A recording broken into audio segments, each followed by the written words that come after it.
the pleasure to present to you Dr. Martin Luther King, Jr.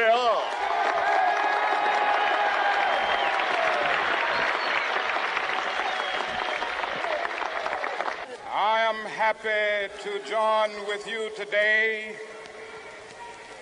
in what will go down in history as the greatest demonstration for freedom in the history of our nation.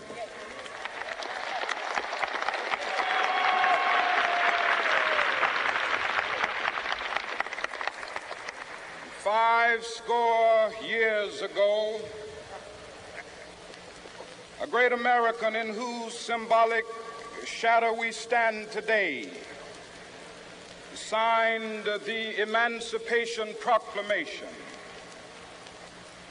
This momentous decree came as a great beacon light of hope to millions of Negro slaves who had been seared in the flames of withering injustice. It came as a joyous daybreak to end the long night of their captivity. But 100 years later, the Negro still is not free. 100 years later, the life of the Negro is still sadly crippled by the manacles of segregation and the chains of discrimination. 100 years later, the Negro lives on a lonely island of poverty in the midst of a vast ocean of material prosperity. 100 years later,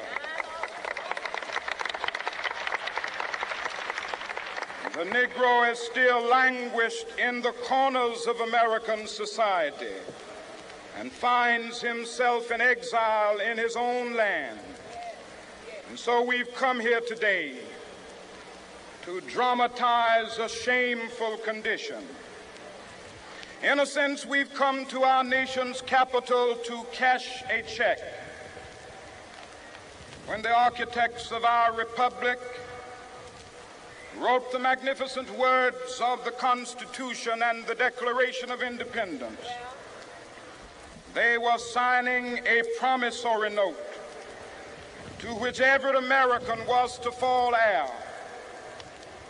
This note was a promise that all men, yes, black men as well as white men, would be guaranteed the unalienable rights of life, liberty, and the pursuit of happiness. It is obvious today that America has defaulted on this promissory note insofar as her citizens of color are concerned. Instead of honoring this sacred obligation, America has given the Negro people a bad check, a check which has come back marked insufficient funds.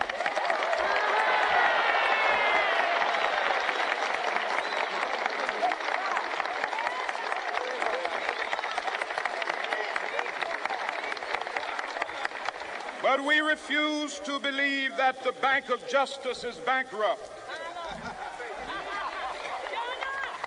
We refuse to believe that there are insufficient funds in the great vaults of opportunity of this nation. And so we've come to cash this check, a check that will give us upon demand the riches of freedom and the security of justice.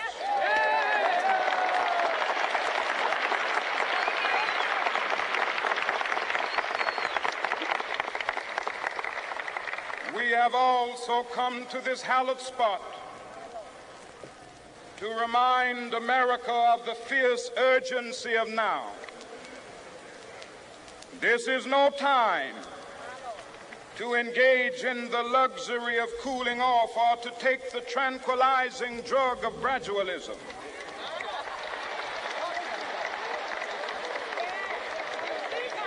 Now is the time to make real the promises of democracy. Now is the time to rise from the dark and desolate valley of segregation to the sunlit path of racial justice. Now is the time to lift our nation from the quicksands of racial injustice to the solid rock of brotherhood. Now is the time to make justice a reality for all of God's children. It would be fatal for the nation to overlook the urgency of the moment. This sweltering summit of the Negro's legitimate discontent will not pass until that is an invigorating autumn of freedom and equality. 1963 is not an end, but a beginning. Those who hoped that the Negro needed to blow off steam and will now be content will have a rude awakening if the nation returns to business as usual.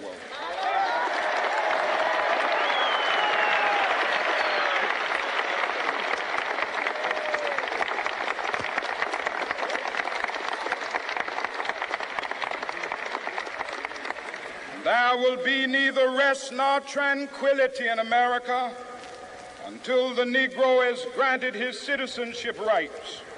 The whirlwinds of revolt will continue to shake the foundations of our nation until the bright day of justice emerges. But that is something that I must say to my people who stand on the warm threshold which leads into the palace of justice. In the process of gaining our rightful place, we must not be guilty of wrongful deeds.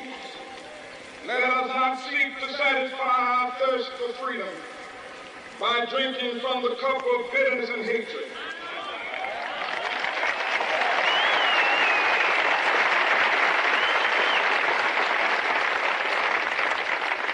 We must forever conduct our struggle on the high plane of dignity and discipline. We must not allow our creative protest to degenerate into physical violence.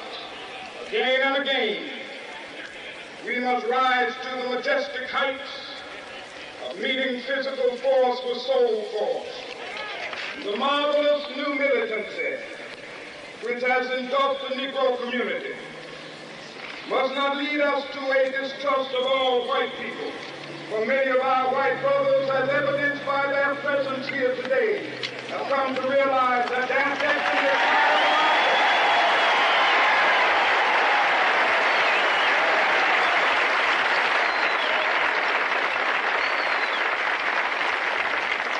They have come to realize that their freedom is inextricably bound to our freedom.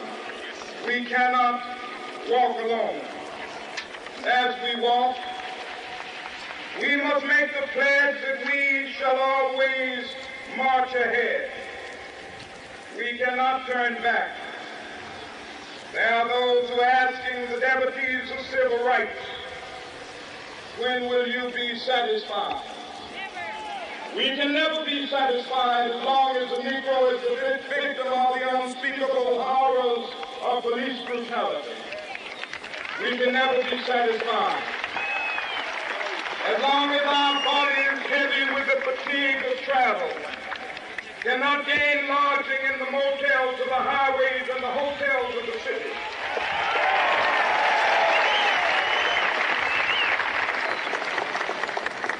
We cannot be satisfied as long as a Negro in Mississippi cannot vote and a Negro in New York believes he has nothing for which to vote.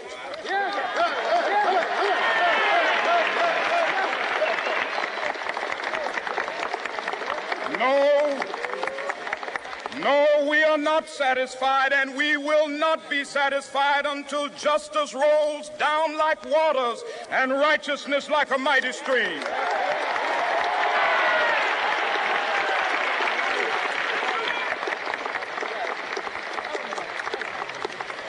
I am not unmindful that some of you have come here out of great trials and tribulations. Some of you have come fresh from narrow jail cells. Some of you have come from areas where your quest for freedom left you battered by the storms of persecution and staggered by the winds of police brutality. You have been the veterans of creative suffering. Continue to work with the faith that unearned suffering is redemptive. Go back to Mississippi.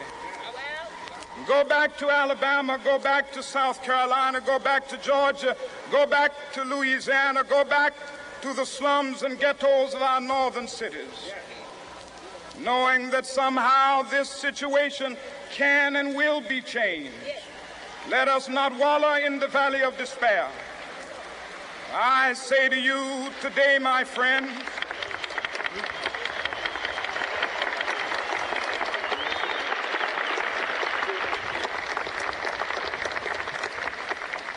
so even though we face the difficulties of today and tomorrow, I still have a dream. It is a dream deeply rooted in the American dream. I have a dream that one day this nation will rise up and live out the true meaning of its creed. We hold these truths to be self-evident, that all men are created equal.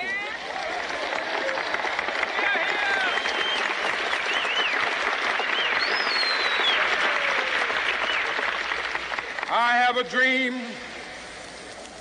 that one day on the red hills of Georgia, the sons of former slaves and the sons of former slave owners will be able to sit down together at the table of brotherhood.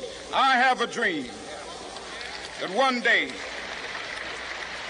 even the state of Mississippi, a state sweltering with the heat of injustice, sweltering with the heat of oppression, will be transformed into an oasis of freedom and justice. I have a dream that my 4 little children will one day live in a nation where they will not be judged by the color of their skin, but by the content of their character. I have a dream today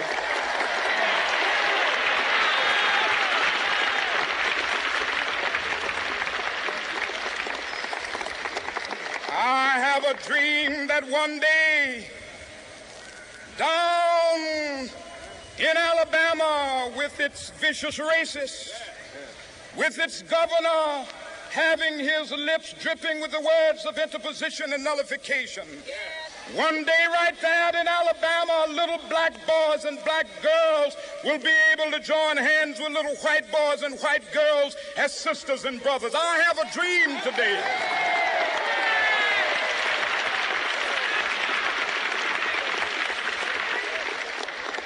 I have a dream that one day every valley shall be exalted, and every hill and mountain shall be made low. The rough places will be made plain, and the crooked places will be made straight. And the glory of the Lord shall be revealed, and all flesh shall see it together. This is our hope. This is a faith that I go back to the South with. With this faith, we will be able to hew out of the mountain of despair a stone of hope. With this faith, we will be able to transform the jangling discords of our nation into a beautiful symphony of brotherhood. With this faith, we will be able to work together, to pray together, to struggle together, to go to jail together, to stand up for freedom together, knowing that we will be free one day. This will be the day. This will be the day when all of God's children will be able to sing with new meaning, "My country, tears of thee. Sweet land of liberty, of thee I sing. Land where my fathers died, land of the pilgrim's pride. From every mountainside, let freedom ring. And if America is to be a great nation, this must become true. So let freedom ring From the prodigious hilltops of New Hampshire, let freedom ring. From the mighty mountains of New York, let freedom ring. From the heightening Alleghenies of Pennsylvania, let freedom ring. From the snow-capped Rockies of Colorado, let freedom ring. From the curvaceous slopes of California. But not only that, let freedom ring from Stone Mountain of Georgia. Let freedom ring from Lookout Mountain of Tennessee. Let freedom ring from every hill and molehill of Mississippi, from every mountainside. Let freedom ring, and when this happens, when we allow freedom ring, when we let it ring from every village and every hamlet, from every state and every city, we will be able to speed up that day when all of God's children, black men and white men, Jews and Gentiles, Protestants and Catholics, will be able to join hands and sing in the words of the old Negro spiritual, free at last, free at last. Thank God Almighty, we are free at last.